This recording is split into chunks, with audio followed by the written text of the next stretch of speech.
We arrived at this. Yes, my pleasure to do so. This was a very long bargaining process. The Corrections Officers Benevolent Association, which is the county's second largest union, has not had a collective bargaining agreement in place in many, many years, extending back to about the year 2000. They had a series of interest arbitration awards. Interest arbitration is what occurs when parties are unable to reach a labor contract. An outside arbitrator comes in and imposes the terms and conditions of employment, usually for a 2-year period. One of the county's bargaining goals this time around was to not let that happen anymore and to try to actually achieve a negotiated settlement with the corrections officers and, if possible, all of the county's labor unions. Of course, because of the difficult economic times, the county's bargaining priorities were rather ambitious, mostly focused on health insurance issues, but also controlling the overall labor costs. And I'm pleased to say that I think the county had substantial success in achieving most of those goals. If you'll take a look at the memorandum of agreement, I can take you through some of the highlights of that and focus on what the changes were from past bargaining and interest arbitration awards. You'll see on page 1 of the agreement, there are salary increases that extend from January 1, 2009. It's a 7-year agreement going through 2015. The going rate for public safety contracts like this during the years 2009, 2010, and 2011 is in the range of 3.5% per year. So the numbers here are substantially lower than what the going rate is as determined by the comparables for other police and public safety units in Westchester County. So the numbers are actually below the going rate for those years. And then going forward, the rate that was established was 2.5%. But an important feature of this deal is, unlike in the past where contracts were fully retroactive with the raises going back to January, starting in 2012 through the end of the contract, the increases are staggered. So in 2012, the first raise goes into effect in April, and in subsequent years, the raise goes into effect July of each year. So there's substantial savings to the county from having wage freezes in place for each of those years of the agreement. There is obviously a cost to any labor contract, and the raises over that period of time are something that will have to be dealt with in other savings. And the other savings that are really set forth in this agreement come about by virtue of an entirely new salary schedule, which you'll see attached to the memorandum of agreement. This is a very, very important feature. What we've done under this agreement, we've added additional steps to the salary schedule for all new hirees. In addition to the savings from those new steps, this is a true 2-tier system under which the new hirees will always earn less than officers would have earned under the old contract. Over the course of an average correction officer's career, under the new agreement, they'll be earning approximately $225,000 to $250,000 less than they would have. And that's true even without accounting for things like FICA contributions and pension contributions. And there'll also be substantial overtime savings because the overtime will be calculated based upon the lower rate. So in many respects, the lower salaries for the new hirees will greatly offset the raises for the existing employees and will permanently establish this new structure.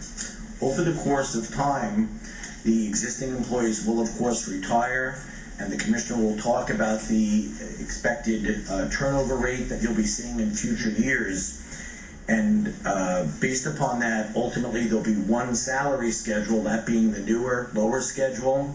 So it will result in permanent reduced labor costs for the county under this agreement. So that's a very important part on the financial end. A couple of the other things that were done financially will be indicated on page 3 of the agreement.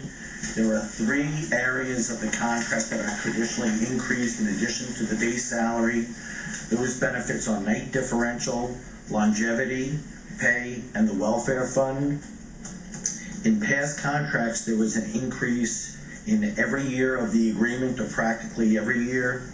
We've now changed that, and the retroactive years back to 2009 were not subject to any type of increase in those benefits. So instead of 7 years of increases in those benefits, these agreements contain only increases in 2013, 14, and 15, also resulting in substantial changes, at least based upon what the past agreements look like. Perhaps the most important feature of this contract begins on page 4. As everyone knows, health insurance is the issue in collective bargaining right now. I guess the issue in general on the national stage. So everyone was trying to do something to control the cost of health insurance. For the first time, at least for any public safety group, this contract contains health insurance contributions. They're contributions from all employees, not simply future hirees. All existing employees will begin contributing this year at the rate of 12.5% of the premium that's in effect.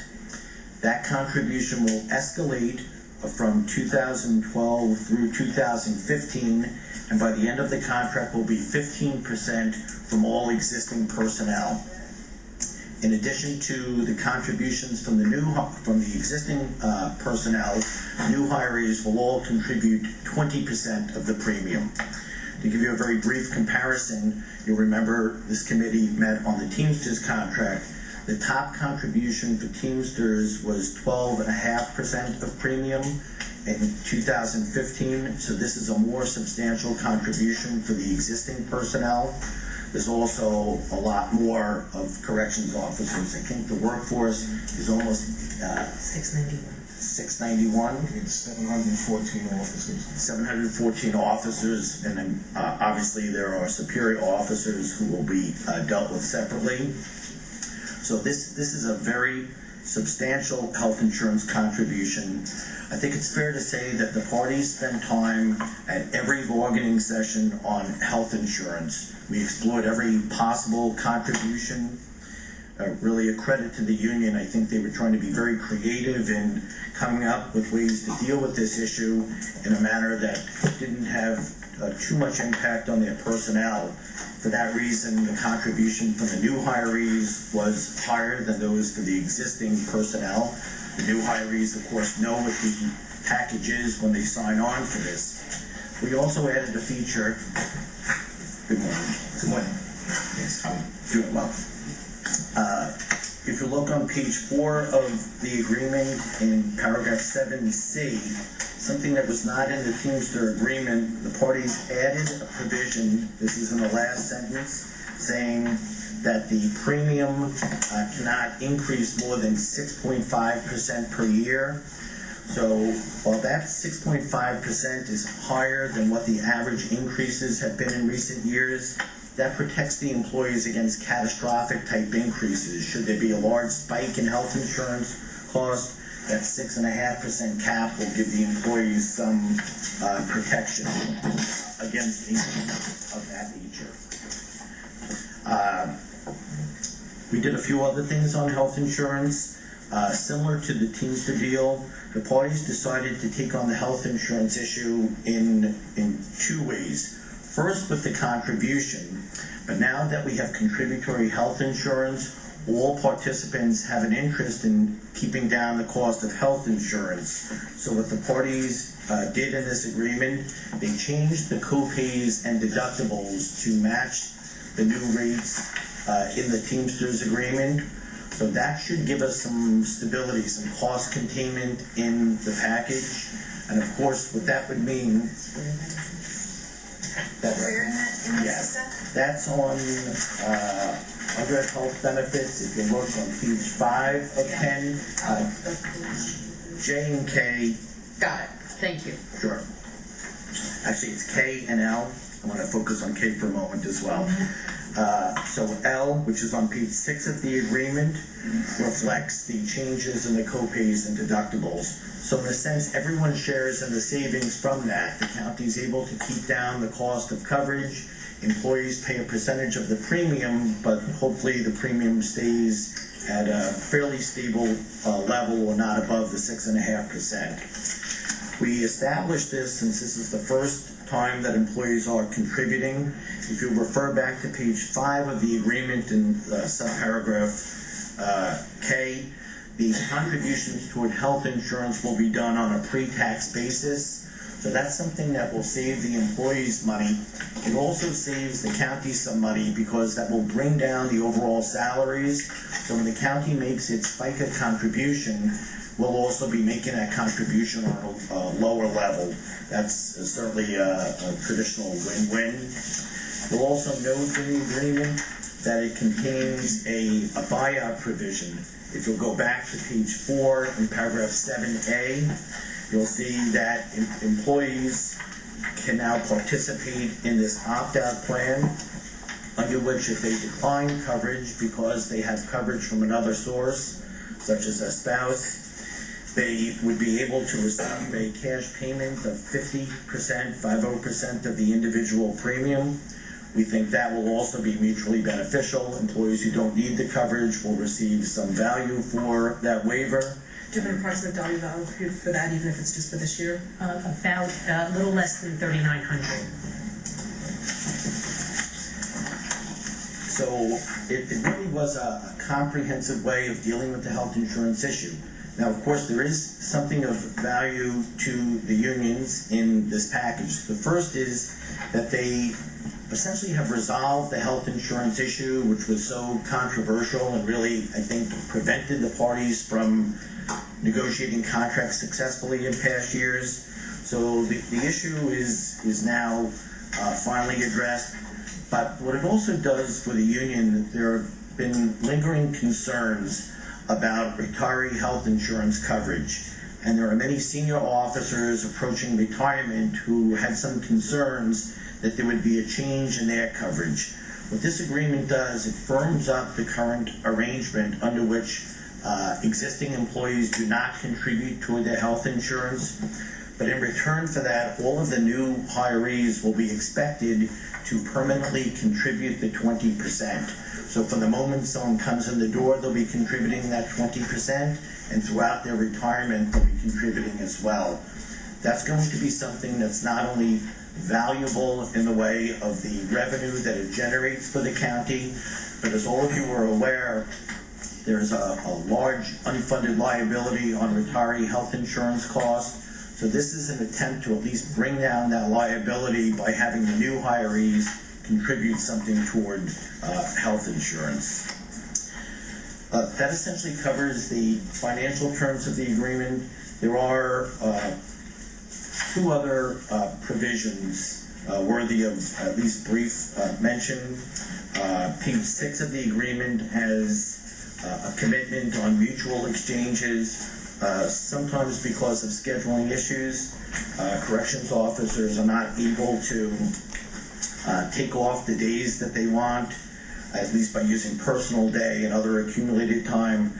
Mutual exchanges allow officers who are in need of a day off to switch with each other. So this changes the policy on that.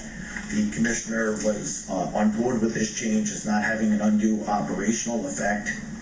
And finally, in paragraph 9, grievance mediation program, the relationship with Coba over the last decade or two has been one that included a lot of litigation. There are a number of issues that separate the parties that are not just financial. Many of these have to do with line of duty injuries and things of that nature. So we saw the pattern of more and more litigation and more costs from that. So the parties are trying to go in a slightly different direction. What we established here was a grievance mediation program. This is reflected on page 6 of the agreement.